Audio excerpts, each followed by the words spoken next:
Hello friends, आज हम इस वीडियो पे वीगन डाइट्स के बारे में बात करने वाले हैं।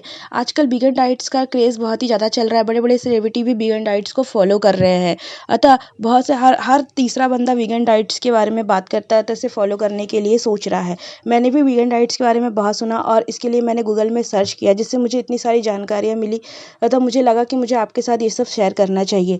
मेरे को वीगन डाइट इतनी कॉस्टली और हाई स्मार्ट लेवल की लगी कि मुझे नहीं लगा कि मैं इसे फॉलो कर सकती हूँ, कि ये मिडिल क्लास और लोअर क्लास के लिए बहुत ही कॉस्टली डाइट होती है, क्योंकि इसमें डाइटिशियन और डॉक्टर्स की एडवाइस से ही और सप्लीमेंट के द्वारा ही इसे पूरा किया जाता है। क्योंकि वीगन डाइट वह डाइट होती है जिसमें आप पूरी तरह से वनस्पति और हरी साग सब्जियों और अनाज पर डिपेंड होते हैं। इसमें आप नॉनवेज और डेयरी प्रोडक्ट्स को बिल्कुल आपको स्किप करना होता है। इसमें अगर आप नॉनवेज और को भी स्किप करते हैं, तो कम से कम आप डेयरी प्रोडक्ट यूज़ करते हैं, तो आपके शरीर में प्रोटीन की मात्रा का लेवल बना रहता है। लेकिन अगर आप नॉनवेज और डेयरी प्रोडक्ट्स मक्खन, दूध, दही, पनीर को भी आप स्किप कर देते हैं, तो आपको प्रोटीन और अन्य खनिज पदार्थों की आपके शरीर पे कमी होने लगती है, जो अपने डाइटिशियन और डॉक्टर से आप सप्लीमेंट के साथ पूरा कर सकते हैं। लेकिन इसके लिए ये डाइट बहुत ही कॉस्टली है, क्योंकि मिडिल क्लास और लो क्लास के लिए, जो कि कॉमन रूटीन वाले दाल चावल सब्जी पर ही निर्भर होते हैं ज़्यादातर, तो उनके लिए तो ये डाइट बहुत ही डिफ़िकल्ट और मुश्किल हो सकती है।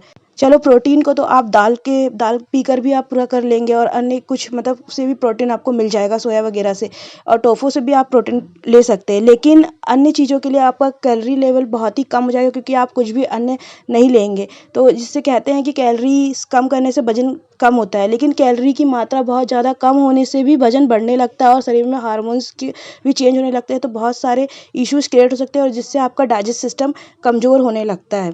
अगर आप वीगन्स बनना चाहते हैं, तो आप इसके लिए अपने अच्छे डाइटिशियन और डॉक्टर्स और सप्लीमेंट्स लेकर ही वीगन डाइट फॉलो करें, क्योंकि आम नॉर्मल लोगों के लिए तो ये वीगन डाइट बिल्कुल भी नॉर्मल बात नहीं है, कि ये इतनी कॉस्टली होती है कि इसके लिए सोचना पड़ता है। बड़े-बड़े सेलिब्रिटीज़ तो इसे फॉलो कर सकते हैं, तथा कई लोग कर भी रहे हैं, लेकिन आम लोगों के लिए ये पॉसिबल नहीं है।